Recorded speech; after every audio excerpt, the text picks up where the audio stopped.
Aisha Tyler, thank you so much for joining us. Hi, how's it Thanks for going? coming. Bring it in, bring it You in. ran over here. I did. You made really good time. Thank you. Well, no, I'm super late, but I'm here. No, you made it. That's all that matters. It doesn't matter. We all talked about it earlier. You did an excellent job. Yeah. Very kind of you. Thank you. Thank you very much. Ah. Thank you. Yes. Oh, it's over. Yeah. How did it go for you? How long? For a host? For people out there, not like Goonie hosts like Damon and I that just get out here and make it all up. Well, yeah. For a polished presentation like that, what is it like for you? How long do you have to just start working on that? Well, Ubisoft has been working on it probably since the last presentation. Obviously because I got to make a game. I was brought on board early this year. I knew I was going to be doing it a while ago, which was great. But I didn't get the copy for. I mean, a lot of the stuff is a secret. It's funny because people in the audience were tweeting like you were surprised about the Division reveal. I was because it was a secret. I didn't see it until they played it today. Yeah. So a lot of it, half of it I know about, and half of it I'm just kind of going with the flow on the day. But I'm also a player, so I was like as excited as anybody about everything that was happening. What were you most excited about? The Division. Yeah. By far. I don't know. I didn't watch their presentation 3 years ago, but so far for the last 2 years, their IP reveal has been the best I've ever seen. I was losing my mind. I was losing my mind over that.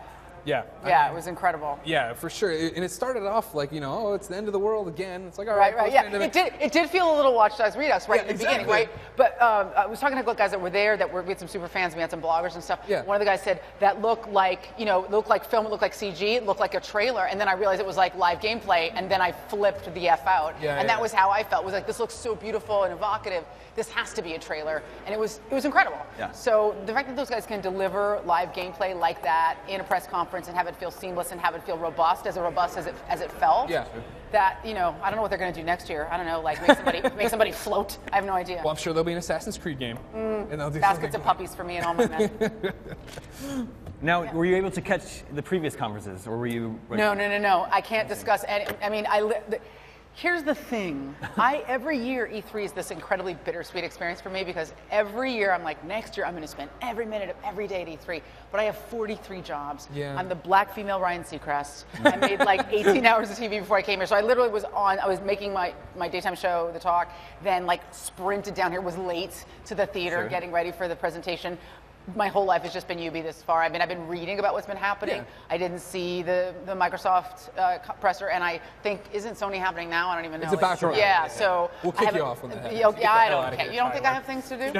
I'm sure you have. Archer was nominated for a Television Critics Association award, so I'm going after that. That's all he's been talking about all day. Yeah. Oh, Archer this and Archer I just recently started watching Archer this year. My girlfriend and I, we've been marathoning it all. We're caught up now. That makes me very happy. We're big fans. Thank you. And there's nothing like binge TV watching, which is a relatively new experience. Yeah. If you're a gamer, you already understand the concept of staying up until 4 in the morning with your eyes bleeding. Yes. It's not just something else to like ruin your life, but I'm happy you're on board. So, have you heard that the Xbox One costs $500? No, I thought it was going to be $400. That's what a lot of people are saying. A lot of people think or feeling it's a little expensive. That feels spendy. Yeah. Well, so I was reading that they were going to be doing some things because there's going to be all this kind of like additional content delivered, and I mean, essentially, you're going to have to be online all the time, which I don't. I play campaign. I love campaign play. I play with my husband. I play local games with my friends. I'm not on XBL all the time. I don't like it. It feels spooky dooky to me to always be online. I'm always online in every other part of my life. What if I told you only had to be online once every 24 hours? That's how it works. Is that how it works? That feels better to me. Every 24 hours, it pings a server to make sure. Okay, that's fine. That feels better. But what I was understanding was that with all of this additional content, these kind of secondary content providers, that they were going to, some of them might subsidize the cost of the box, right? Like, I don't know, whatever your cable provider will, you get, like the way they do with a phone. We'll give you instead of your iPhone being $4,000, it'll only be $1,000, and then we'll lock you up until you die. Yeah, so, there was a lot of talk about that. There being some kind of contract pay-to-play basis. Right. And no, they came out and they're like, one SKU, $500. That's it, huh? Mic drops you. But don't you feel like all new technology, all next-gen technology is always super expensive in the beginning? Yeah, I think so too. I mean, I just think that's the nature of the beast with new technology, and I feel like the early adopters will spend that money. And, a couple years, there'll be a price drop. And then all of a sudden it's going to be $1.99, and you also get like a big gulp and, a used car with it. Yeah, totally. Ladies and gentlemen, if you have a question for Aisha here, or just for us, you don't talk to Damon and I enough, tweet at IGN, hashtag E3, and add hashtag Girlwood. Add hashtag Girlwood, which, by the way, #1 trending. You did very well this afternoon. I'm really proud of that. I didn't know if I had to pitch it to Ubi. I was like, can I wear this? And they were like, we don't care. We don't speak English. What does that mean? Nothing. See you later. That's me. Now, we haven't talked ever, so this is fun. No, we haven't. But we emailed a little bit. We've emailed once or twice and stuff. Yeah, and I told you stop emailing. It was creeping me out. Yeah. And then the restraining order passed, and then here you are. And then here I am. Last year you did Ubi. Yes, a lot of people were mean to you on the internet. People were nasty. You wrote an awesome post. I wanted to tell you. In my defense. For what? You got nothing to be defended. You don't have to be defended. It was funny because someone today was like, I think it might have been somebody from GAF was like, I don't see anybody hating on Aisha. I see all white hats. There are definitely people hating on the internet because the internet is for hating. Yes. That's what the internet is for. Pornography. And for porn. Well, for porn first and hating second. Maybe first you watch porn, then just hate afterwards because you feel so dirty and bad about tabs. yourself, right? You can do it. Multitask. But it wasn't. I feel like last year it was maybe 60-40 positive negative. And a lot of people were super nice. But I didn't care if people didn't like what I did. I didn't care if they thought I talked too fast. I didn't care if they didn't like my jokes. I just hated that people were saying that I didn't play.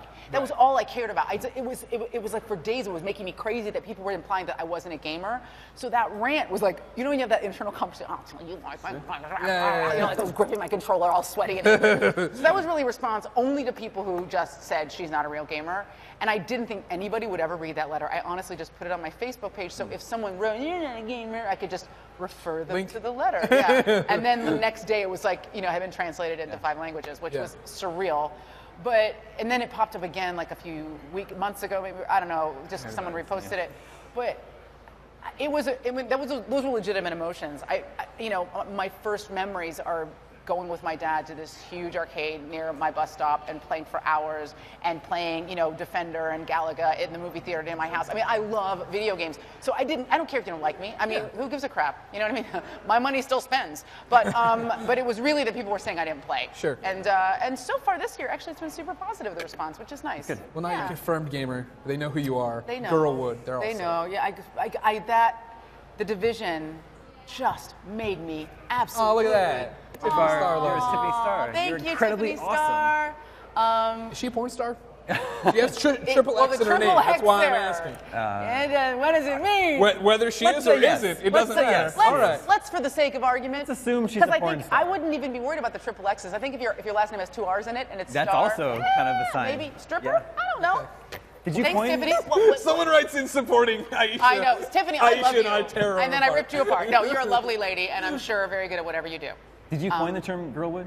I did coin it. And people were trying to correct me. They're trying to tell me my made-up name my made-up word wasn't real. I'm like, I think the correct term is Lady Boner. I'm like, well, I don't know where you are or what you care about, but I'm going to say Girlwood because Lady Boner is weird. Girlwood is cute. Yeah. Lady Boner just seems like maybe she's halfway through the transition. And pre-op. Right? Yeah, real pre-op. A lovely lady with a nice surprise. Yes. It's a crying game. What were you guys excited about? We were talking about my presser, and then about E3 so far in general.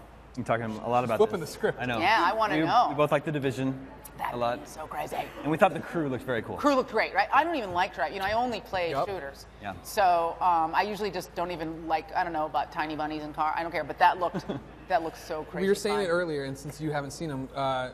3 games today that are racing games, 3 car games that were shown, and this was the first one where I was like, yes, right, I'm super robust and big, and it felt really open world. I don't know, a lot of those F1 style games just feel like the same thing over and over again, right. But this really felt like you could have 100 different gaming experiences every time you turn the game on. The idea of that you are a crew and you're working together immediately sold me because I'm not good at racing, right? I'm not good at coming in first, but I can knock people off the road for you to clear a spot for you to. Do you play co-op? I mean, I love gaming and I love campaign and I love single player campaign, but I really come alive when I play co-op and because I play with my husband and I was getting in trouble for shooting him in the face all the time. It's hard to get laid when you just assassinated your husband like for 3 hours. Yeah. So co-op play, I feel like, is a trend that just it enriches the gaming experience, totally.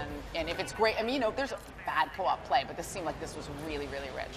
It's one of those things, Damon and I's best memories together sometimes are Left 4 Dead nights. Left 4 Dead? Left 4 Dead. I love Left 4 Dead because there's no story. Just get in there and shoot and don't get torn apart. People overthink zombie games all Right? the time. Yeah. Right? Just let me go kill the zombies. Are there any zombie games coming out this year? They announced Dead Rising 3. Yeah. It's an Xbox One exclusive. MMO.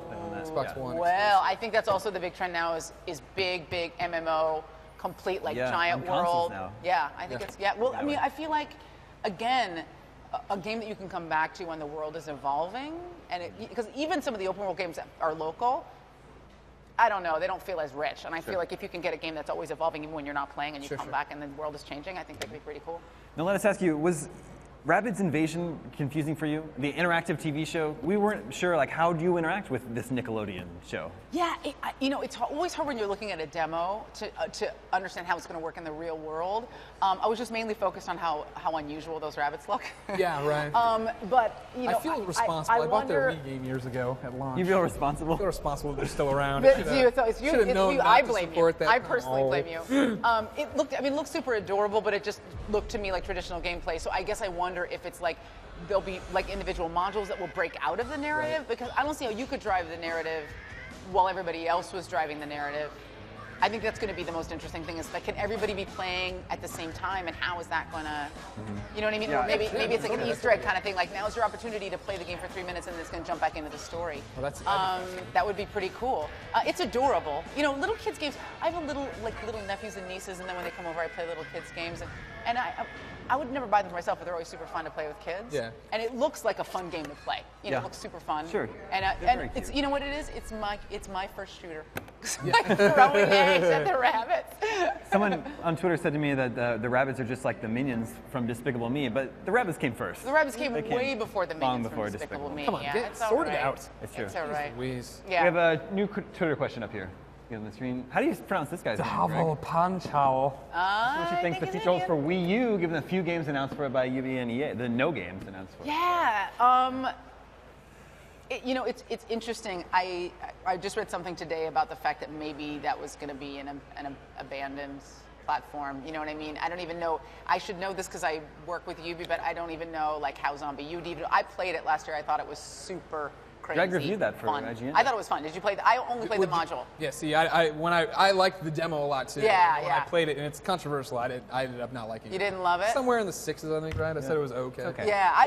On the floor, I thought it was super fun, and I liked how it felt more physical. I mean, I'm really excited, and I don't know how this is ever going to work for shooters to get you up on your feet. You know what I mean? Like, I think people were talking a lot about how Kinect was going to transform shooter experiences and get you up and, you know, not away from your controller. And so there was something about that kind of, even though it wasn't what I was looking for, that kind of standing, kind of more the physical, you know, gameplay. But I don't know.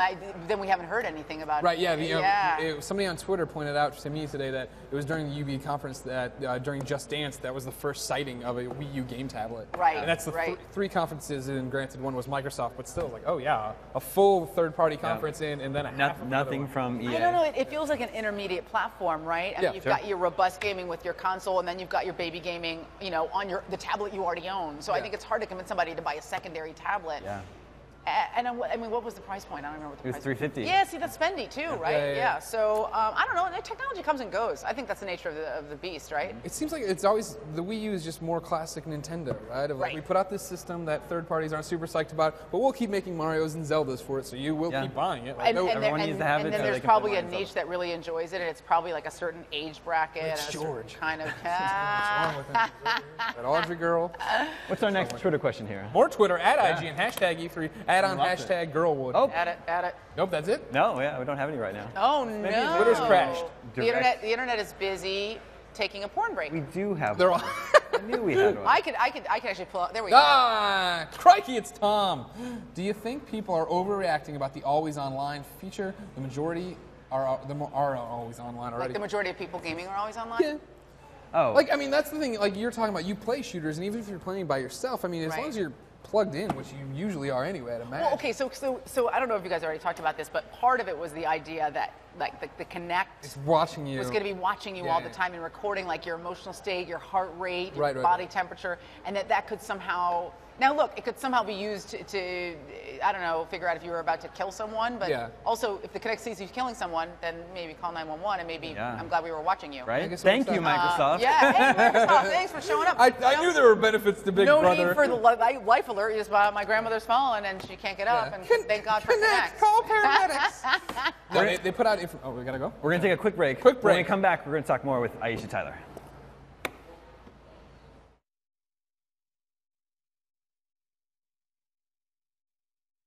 Let's go back to your place. Oh no! If she finds out I still live with my parents, it's over. Sweating on the inside? Handle it on the outside with new Speed Stick Power. Oh, this is just my butler. Your milk, sir? Speed Stick. Don't sweat it. Handle it. May I take your coat, miss? E3 2013 Post Show. Welcome back, everybody. What are we missing, Greg? What have we not hit on yet? Video games and stuff, and what's going to happen with them in the future. Gaming video consoles. So what's next for you right now? Are you going to get to tune into the Sony conference? No, I have to leave here very shortly. Archer was nominated for a Television Critics Association award. So I'm going to go there, and I'm going to see my fellow Archer. The award ceremony. The award ceremonies tonight. What a bunch of jerks doing it tonight. I know it's E3. Right? No, I don't think they do know it's E3. But I'm going to go hang out with them and drink a lot, say something I regret. And then I'll be on the floor tomorrow, playing as many games as I possibly can all afternoon. So I'll be running around like a crazy person.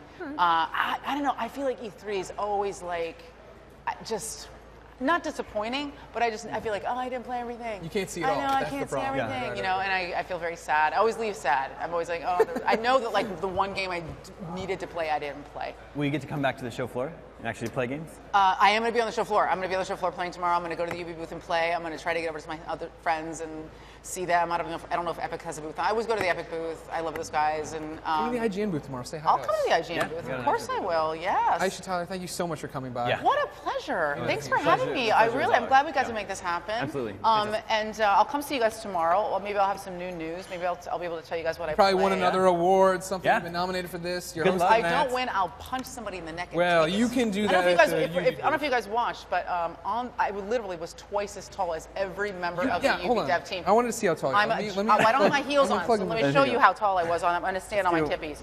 So this is how tall I was in heels. So you're a large, you're like... I'm a large dude. And then, you're like a normal man, corpulent and attractive. I feel really short. So, well, I'm of an average height. I am technically a giantess. Okay. Yes. Just look it up on the internet. Don't look it up. Yes. Thanks for coming by. Gentlemen, I hope it all goes all right. Thank you so much. And enjoy. And by the way, it's 1,000 degrees in here. It is very, very warm. Very, very warm. I'm glad to know somebody in shape said that, because I'm just like, man, if I